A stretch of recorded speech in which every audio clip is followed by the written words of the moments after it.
My name is Carlos and I have lived in Barcelona since I was born. I have always been a simple man, working hard to make a living as a high school teacher. My life took an unexpected turn when I met Elena, daughter of one of the most influential families in the city. Despite our different origins, we fell in love and married 2 years ago. However, this union was never well received by her family, particularly by her mother, Dolores. Dolores Castillo de Vega, my mother-in-law, is an imposing woman, always dressed to the nines, with a penetrating gaze that seems capable of reading your soul. From the beginning, she never hid her contempt for me, considering me an opportunist seeking to take advantage of her family's fortune.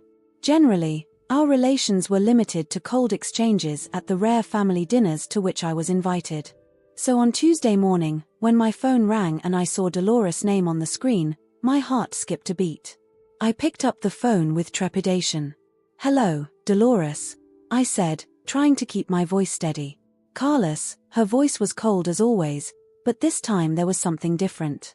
"This Friday night I am hosting a family dinner at El Cellar de Can Roca, in Girona. I hope to see you there at 8 p.m. sharp." I almost choked. El Cellar de Can Roca was one of the most exclusive and renowned restaurants in Spain, if not the world. Getting a reservation there was almost impossible, even for the most influential personalities. Of course, Dolores. That's very generous of you," I stammered, surprised.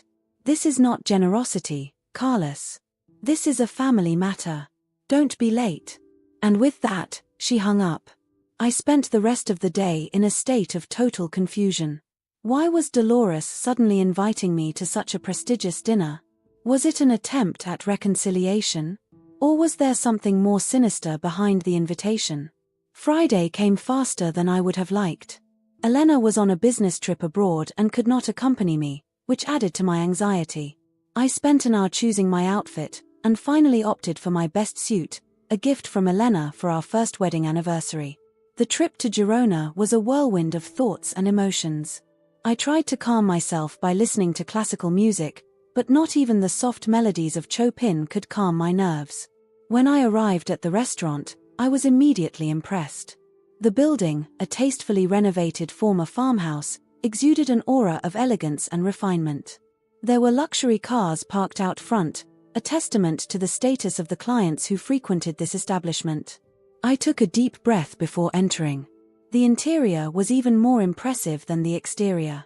Contemporary art adorned the walls, contrasting harmoniously with the rustic architecture of the building. The atmosphere was tranquil, with subdued lighting creating a warm and intimate ambience. An impeccably dressed butler greeted me at the entrance.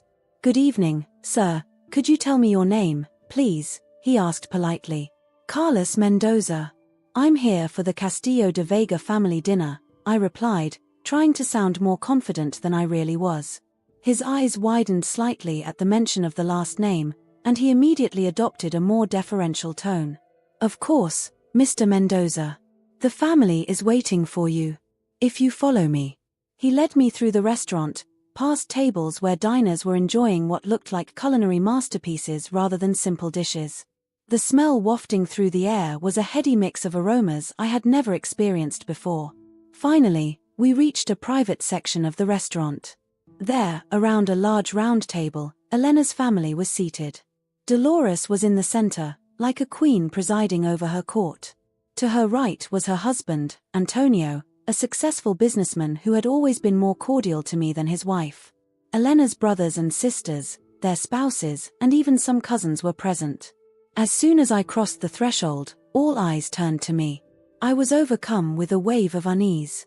The smiles that greeted me seemed forced, almost grimacing, and the looks were cold, calculating. Dolores stood up with an artificial smile on her face.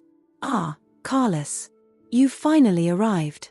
Her tone suggested that she was late, although she had arrived precisely at the appointed time.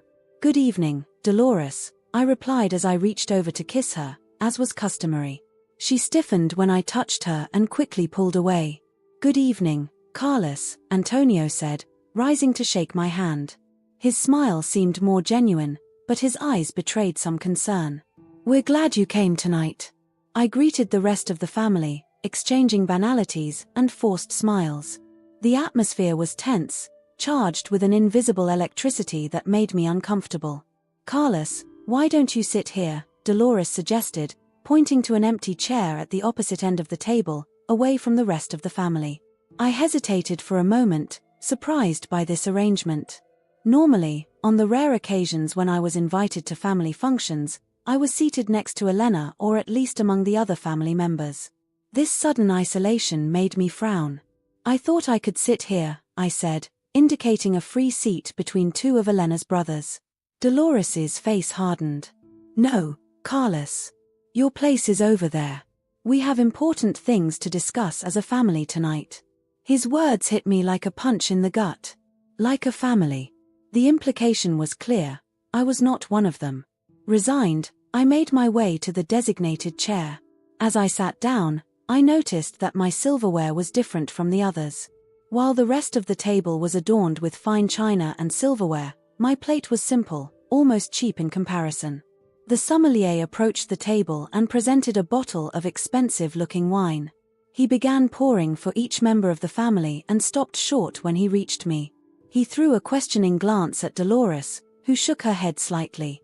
The message was clear: no wine for me. Dinner began, and with it a parade of dishes, each one more exquisite than the last.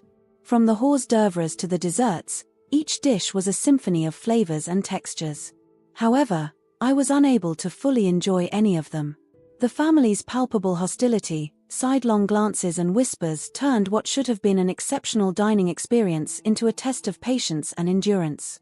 Conversation at the head table was lively, punctuated with laughter and exclamations of appreciation for the food. Occasionally, someone would glance at me, as if to make sure I was still there, isolated in my corner.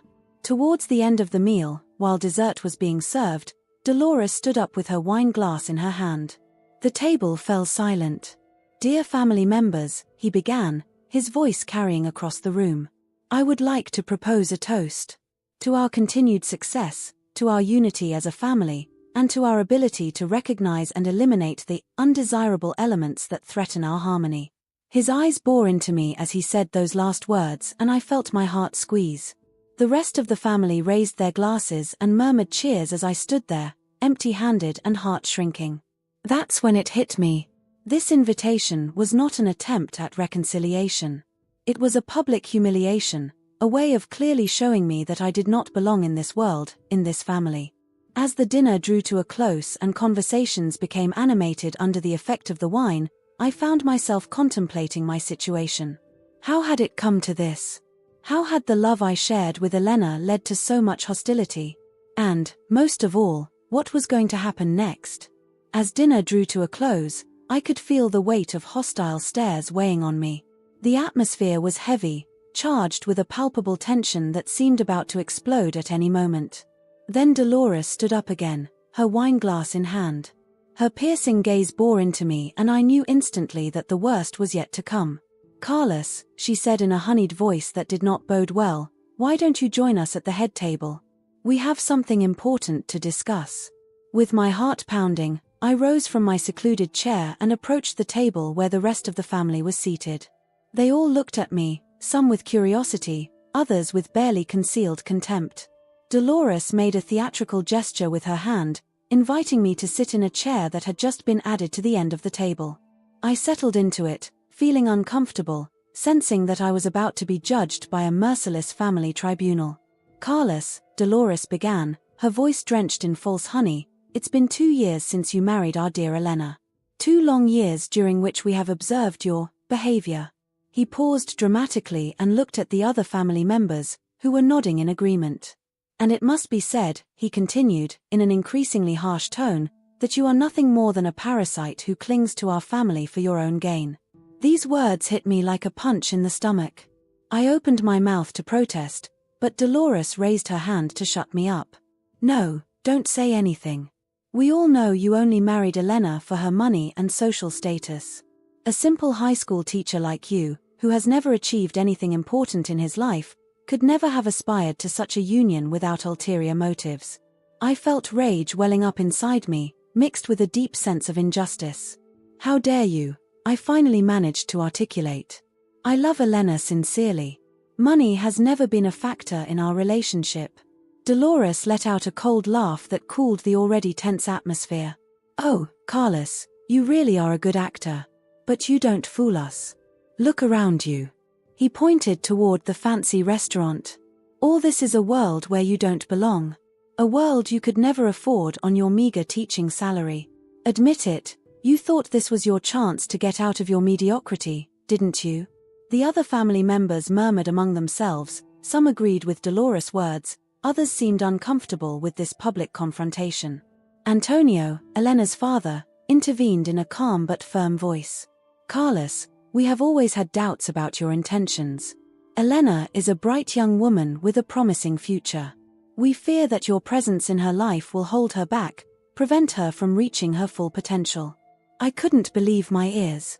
Even Antonio, who had always seemed more open to me, was participating in this farce. I have never done anything to prevent Elena from succeeding, I protested, my voice trembling with emotion. On the contrary, I have always supported her in her plans and ambitions. Really, interjected Sophia, Elena's older sister. And how do you explain that she turned down that job in New York last year? A golden opportunity that he passed up, and why? Because he didn't want to leave his little comfort zone in Barcelona. I remembered this episode perfectly. Elena had indeed received a tempting offer from a large New York company, but after discussing it at length together, we had decided that it was not the right time for such a move. It was a mutual decision, not something I imposed on her. It was both of our decisions, I explained, trying to remain calm. Elena had her own reservations about the job, it wasn't just because of me. But my protests seemed to fall on deaf ears. It was clear that the family had already made up its mind about me, and nothing I could say could change it. Dolores spoke again, her tone increasingly venomous. You see, Carlos, this is exactly what we're talking about.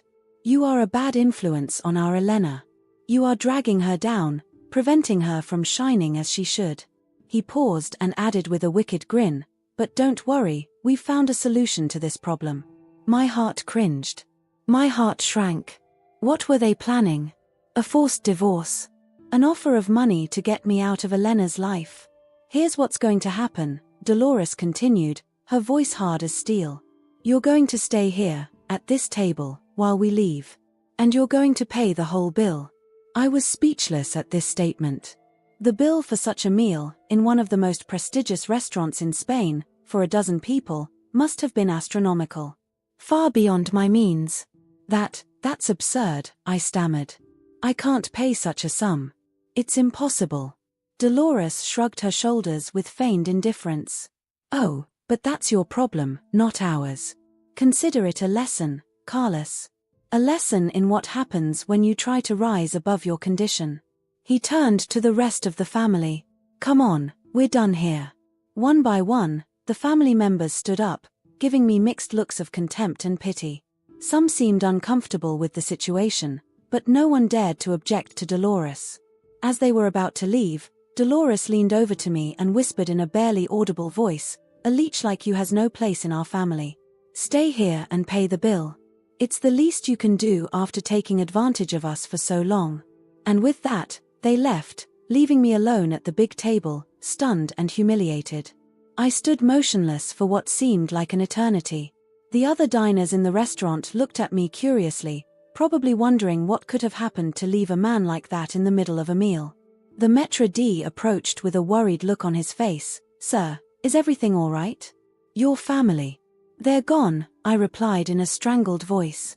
"They?" I was left here to pay the bill. The waiter looked surprised. "I see. Would you like me to bring you the bill now?" I nodded, resigned. A few minutes later, he returned with a small silver tray on which rested a piece of paper. Apprehensively, I picked it up and glanced at the amount. My heart skipped a beat. The figure in front of me was astronomical, far higher than I had earned in several months. How could I pay such a sum? Panicking, I pulled out my cell phone and my hands were shaking. I had to call Elena and explain the situation. But as I dialed her number, a thought struck me. What if she knew?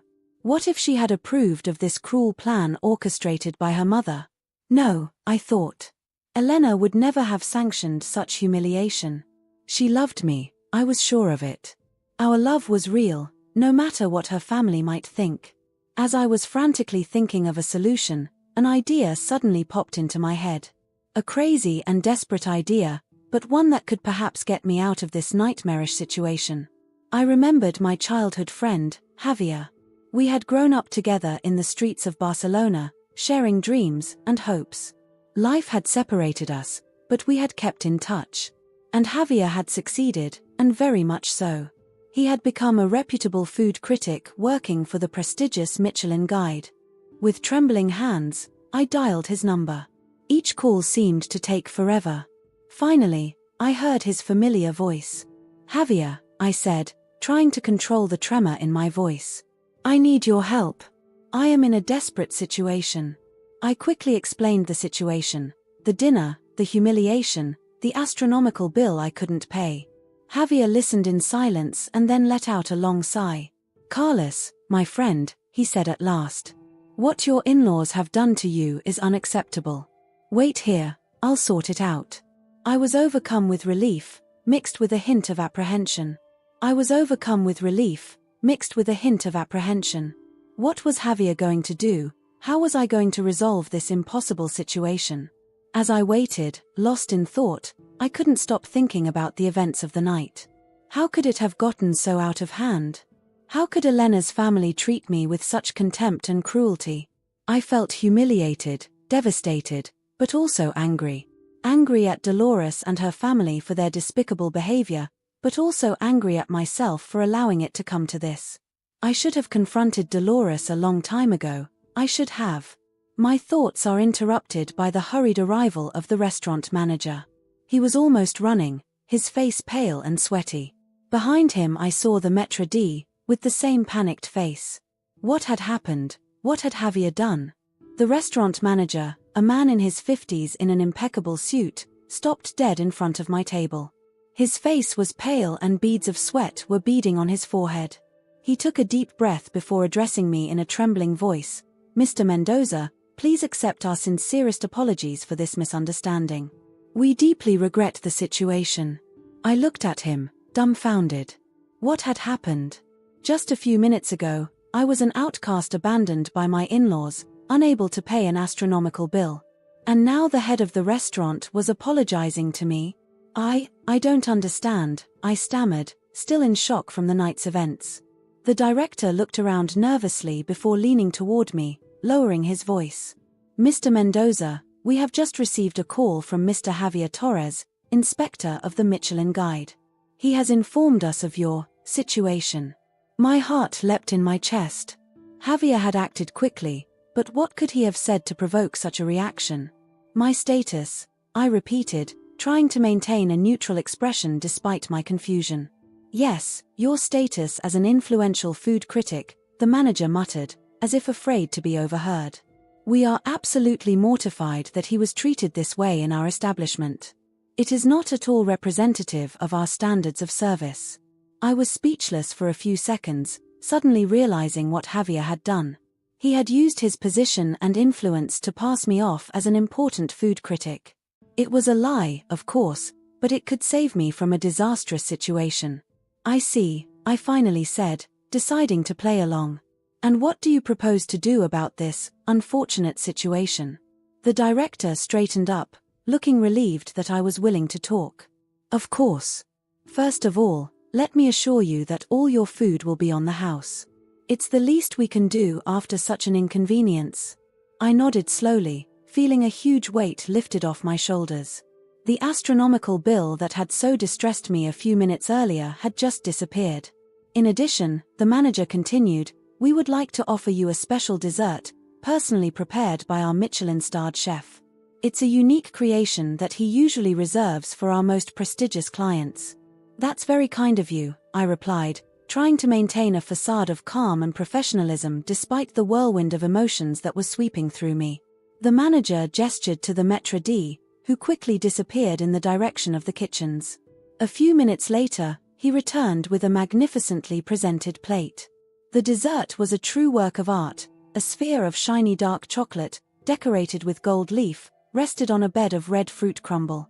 "This is our Esfera de Oro, Mr. Mendoza," the manager proudly announced. "An exclusive creation of our chef, Joan Roca. The dark chocolate is filled with a light Madagascar vanilla mousse and a fluid heart of passion fruit, all accompanied by basil ice cream and a 25-year-old balsamic vinegar reduction." I contemplated the dessert, impressed in spite of myself by its beauty and refinement. Never in my wildest dreams could I have imagined tasting such a culinary creation. Just as I was about to start on dessert, the manager spoke again, as nervous as ever. "Mr. Mendoza, we sincerely hope that this incident does not affect your judgment of our establishment. El Cellar de Can Roca has always prided itself on its impeccable service and innovative cuisine. What happened tonight is an aberration, I can assure you." I looked at him, suddenly realizing the power I had in this situation. One word from me, or rather from the food critic they thought I was, could affect the reputation of this world-famous restaurant. "I understand," I said slowly, savoring every word. "And I have to admit that your reaction to this situation has been exemplary. You handled a crisis with professionalism and speed." The relief on the director's face was palpable. "Thank you, Mr. Mendoza. We always do our best to satisfy our customers, especially those as distinguished as you." As I savored the exquisite dessert, I couldn't help but think of the irony of the situation. Just a few hours ago, my in-laws had treated me like an outcast, deeming me unworthy of sharing their table. And now they were treating me like a VIP, enjoying an exclusive dessert that probably not even members of high society had ever tasted. The contrast was startling, almost dizzying. I wondered what Dolores would think if she could see me at this moment, savoring this luxurious dessert when she had tried to humiliate me by leaving me with an unpayable bill.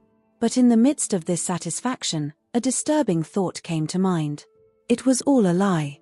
I was not an influential food critic. I was a simple high school teacher who had been fortunate enough to have a friend in a good position. This realization made me realize how fragile my situation was. What would happen if the truth came out? If the restaurant found out I was an imposter? The consequences could be disastrous, not only for me, but also for Javier, who had risked his reputation to help me. As these thoughts swirled through my mind, my phone vibrated. It was a message from Javier. "It's all taken care of. Don't worry, I've got it under control. Enjoy your dessert and go home quietly. We'll talk tomorrow." I breathed a sigh of relief. Javier had thought of everything. But I knew that tomorrow's conversation would not be easy. How was I going to thank him for what he had done? And how were we going to deal with the possible consequences of this deception? The manager approached me as I was finishing dessert. "I hope everything was to your liking, Mr. Mendoza," he said to me, with the anxiety still perceptible in his voice. "It was exquisite," I replied sincerely. The dessert had been an extraordinary tasting experience, probably the best of my life. "We're delighted," smiled the manager. "Is there anything else we can do for you?" I thought about it for a moment. Part of me wanted to prolong this moment, to enjoy this special treatment a little longer. But I knew that the longer I stayed, the greater the risk of betraying myself. "No, thank you," I finally said. "I think it's time for me to go." The director nodded. "Of course, Mr. Mendoza. Allow me to escort you out." As we walked through the restaurant, I couldn't help but notice the curious glances of the other customers. Who was this ordinary man the manager was treating with such deference? I felt like an imposter, a feeling that was both exhilarating and terribly uncomfortable. At the door of the restaurant, the manager shook my hand enthusiastically. "Once again, Mr. Mendoza, we are deeply sorry for the inconvenience caused tonight. We sincerely hope you will give us another opportunity to impress you on your next visit." I nodded, not trusting my voice to respond. How could I tell her that there probably wouldn't be a next visit? That I was just an imposter who had been incredibly lucky to get away with it tonight? As I walked away from the restaurant, I felt a mixture of emotions come over me. Relief at having escaped a disastrous financial situation. Anger at my in-laws for their cruel treatment. Gratitude to Javier for saving my life. And deep confusion about what the future held for me. I knew that night was going to change a lot of things. My relationship with Elena, my place in her family, my own perception of myself, everything had been turned upside down in the space of a few hours. As I walked through the streets of Girona, heading for the station to catch the train back to Barcelona, I couldn't help but wonder, what would the next day hold for me? How would I deal with the aftermath of this extraordinary night? One thing was certain, nothing would ever be the same again. The next morning I awoke with an uneasy feeling. The events of the previous day swirled in my mind, creating a confusing mix of emotions: relief, anger, gratitude, and apprehension. I knew that today would be crucial in unraveling the consequences of that extraordinary night. As soon as I opened my eyes, my phone rang. It was Javier. Carlos, my friend, his voice was strained, even through the phone. "How are you feeling this morning?" "Honestly, Javier, I'm not sure," I replied, rubbing my eyes. "It all seems so unreal." "I understand," he said softly. "Listen, we need to talk. Can we meet in an hour at Café Plaza? It's important." I nodded, even though I knew he couldn't see me. "Okay, I'll be there." An hour later, I was sitting at a table in the Café de la Plaza, nervously sipping a black coffee. Javier arrived a few minutes later, looking tired but determined. "Carlos," he said as he sat down across from me, "we have a problem." My heart cringed. "What's going on?" Javier takes a deep breath. "The restaurant called my office this morning. They wanted to check on your status as a food critic." I felt the blood leave my face. "Oh no. What did you say?" "I improvised," Javier replied, rubbing his forehead. "I said you were a new freelancer, whom we were evaluating for a permanent position. That seemed to satisfy them for the moment, but it won't last long," I finished for him. Javier nodded grimly. "Exactly. Carlos, I'm sorry I got you into this situation. I acted on the spur of the moment. I wanted to help you." I raised my hand to interrupt him. "Don't apologize, Javier. You saved me last night. If it weren't for you, I'd probably be negotiating a payment plan with the restaurant right now." A slight smile appeared on Javier's face. "That's what friends do, right? But now we have to come up with a long-term solution." We spent the next hour discussing various options, weighing the pros and cons of each scenario. Finally, we agree that there was only one thing to do: tell the truth. "It's going to be hard," Javier says, "but it's the only way to get out of this mess with some dignity." I nod, feeling a mixture of fear and relief at the thought of putting an end to this lie. "You're right. But how are we going to do it?" Javier thinks about it for a moment. "I'll call the restaurant manager and ask him to meet with us. We will explain the situation together. It's the least I can do after putting you in this situation." A few hours later we were back at El Celler de Can Roca, sitting in the office of the manager, Alfonso Martinez. The man seemed confused and slightly irritated by our unexpected presence. "Gentlemen," he began, "to what do I owe the pleasure of this surprise visit?" Javier and I exchanged a glance. It was the moment of truth. "Señor Martinez," I began, with a lump in my throat, "we are here to apologize and tell you the truth." Alfonso's face hardens. "The truth? About what exactly?" I took a deep breath and launched into telling him about the previous day's events. I told him about my in-laws, their cruel treatment and the astronomical bill they had left me.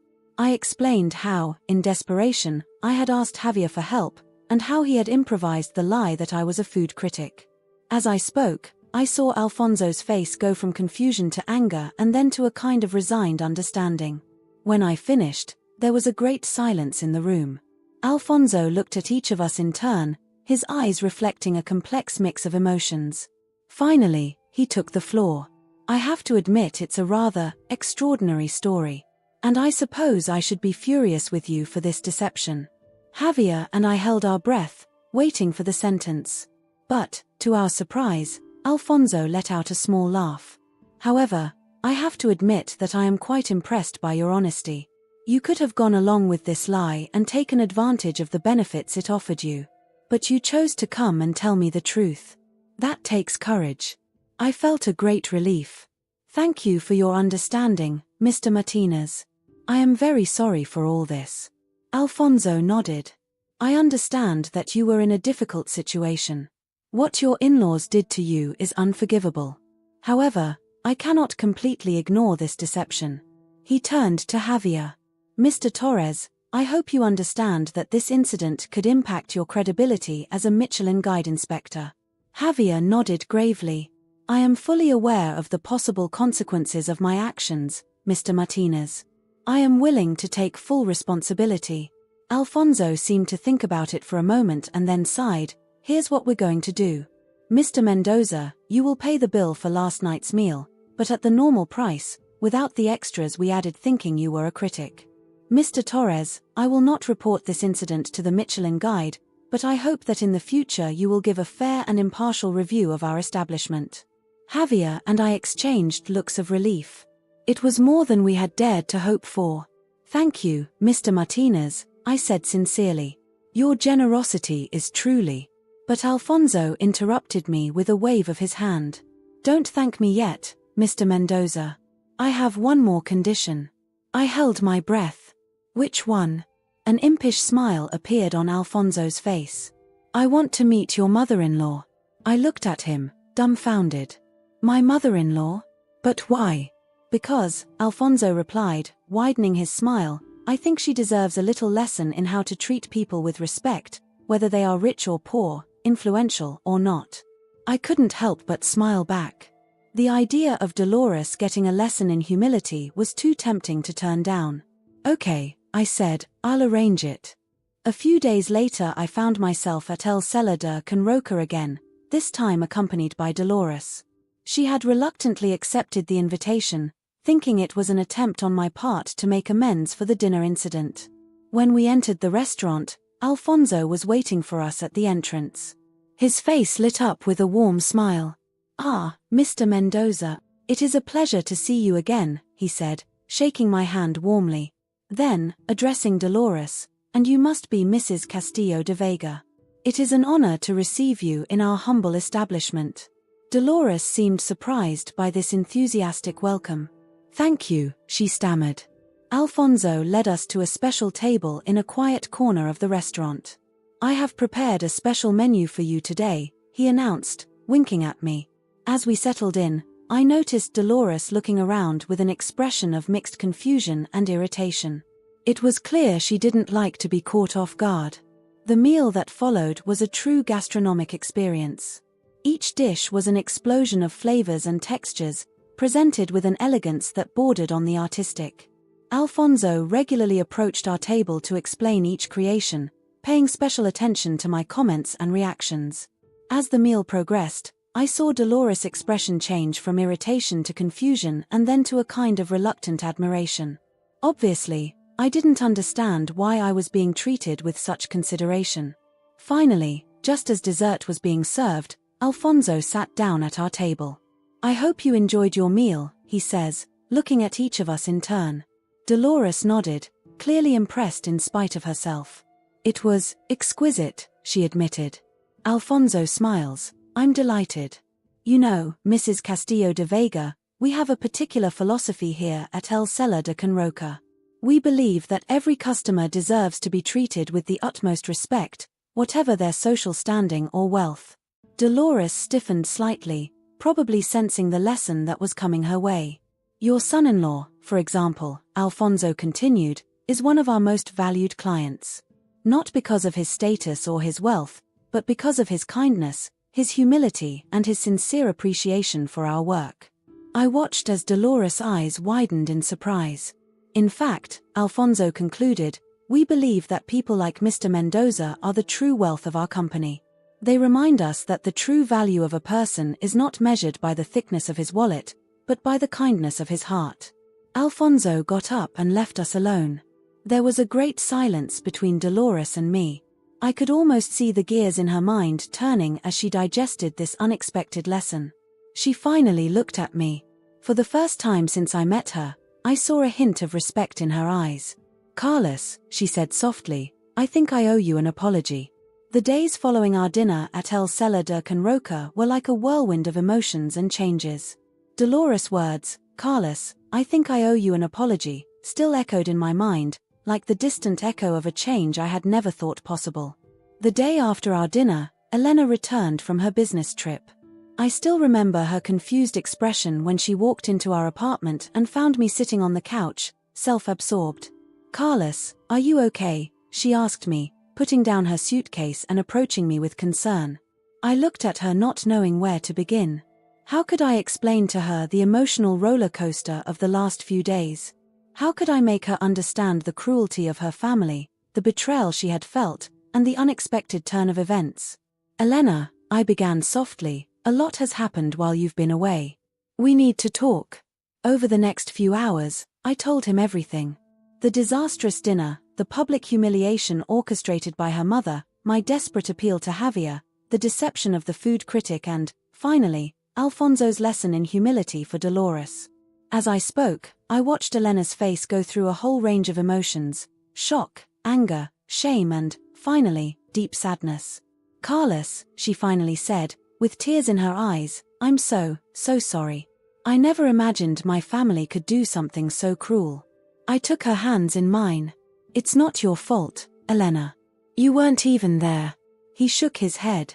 "Maybe, but I should have seen the signs. I should have realized how much my mother despised you. I should have protected you." We stood in silence for a moment, letting the weight of these revelations settle between us. Then Elena straightened up, a glint of determination in her eyes.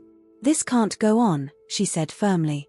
"I will not allow my family to treat you like this anymore. It's time for me to take a stand."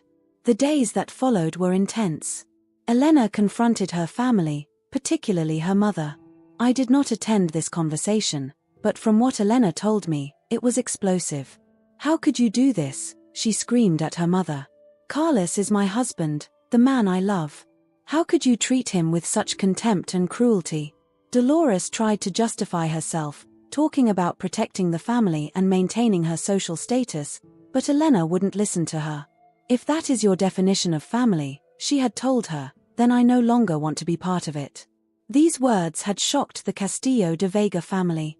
Antonio, Elena's father, had tried to mediate, but the damage had already been done. Elena had made a decision: she was going to distance herself from her family, at least until they fully accepted our marriage and treated me with the respect I deserved. Elena's decision had important repercussions. First of all, she refused the money her parents regularly sent her and decided that we would live solely on our own income. It was a difficult adjustment at first, but it brought us closer together. We learned to manage our budget together, to make choices and sacrifices. Every small financial victory was celebrated as a triumph. Then Elena decided to quit her job in the family business. It was perhaps the hardest decision for her, because she loved her job. But she could no longer bear the thought of working alongside people who had treated me with such contempt. "I'll find another job," she told me determinedly.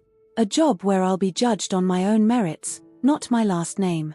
The weeks that followed were difficult. Elena went through moments of doubt and sadness, sometimes regretting the breakup with her family. There were nights when I would find her crying, looking at old family photos. In those moments, I would hold her in my arms, reminding her that together we were strong, that we could get through this ordeal. At the same time, something unexpected happened. The story of what happened at El Celler de Can Roca began to spread in Barcelona's high society circles. At first, it was only whispers and rumors. But soon the story gained momentum.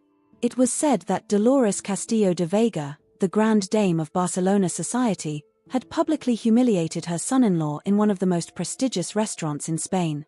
There was talk of her cruel behavior, of her contempt for someone she considered socially inferior. And it was said that this son-in-law had turned out to be an influential food critic, although that part of the story was based on a misunderstanding, who had been treated like a king by the restaurant staff. The effect on Dolores' reputation was devastating. Invitations to charity galas became scarce. Friends with whom he had tea weekly began to find excuses not to attend. Even in Antonio's business circles, people began to whisper that the Castillo de Vegas might not be ideal partners. In this context, about 2 months after the incident, we received an unexpected call from Dolores. Her voice on the phone was unrecognizable, devoid of her usual assurance. "Elena, Carlos," she said, "could we meet? I'd like to talk to you." Elena and I exchanged glances. After a moment's hesitation, we agreed. The next day we met at a small, discreet cafe, far from the fancy places Dolores used to frequent. When she arrived, I was surprised by her appearance. She seemed to have aged 10 years in a few weeks. Her clothes, while still elegant, no longer had the flamboyance that used to characterize her. "Thank you for coming," she said quietly as she sat down. There was a moment of awkward silence and Dolores took a deep breath. "I owe you an apology," she said, her eyes dropping to her coffee cup. "To both of you. What I did was unforgivable." Elena and I exchanged looks of surprise. We had never imagined we would hear those words come out of Dolores' mouth. "I was blinded by my pride, by my prejudices," she continued. "I thought I was acting for the good of the family, but in reality I was destroying it." At last she looked up and I saw that her eyes were filled with tears. "Carlos," she said, turning to me, "I have judged you unfairly. I saw your modest origins as a defect, without taking the time to see your qualities. Now I realize how stupid and cruel I was." I was speechless. I had never imagined I would hear such words coming from Dolores. "And Elena," he continued, turning to his daughter, "I hurt you by trying to control you, to dictate your life. I almost lost my daughter because of my stubbornness." Elena took her mother's hand, her eyes filled with tears. "Mama, I'm not asking you to forgive me yet," Dolores said. "I know I've caused a lot of pain, but I hope you will give me a chance to make amends, to do things differently."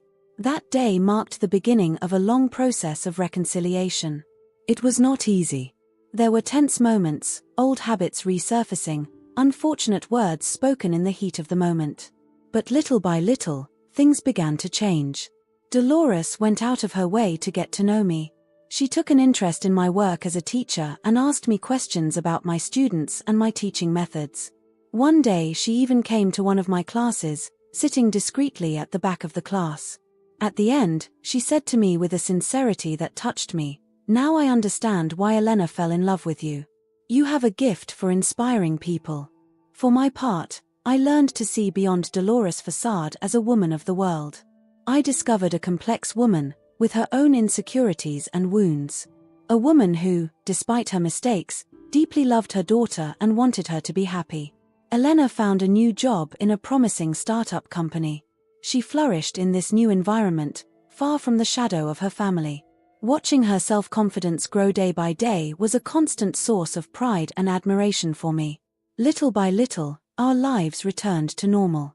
But it was no longer the same. Elena and I had weathered the storm together and had emerged stronger and closer. We had learned that true love can overcome prejudice, social differences, and even family betrayal. For me, the experience changed me profoundly. I had learned to face adversity, to not let myself be defined by the way others looked at me. I had discovered a strength within me that I didn't know existed.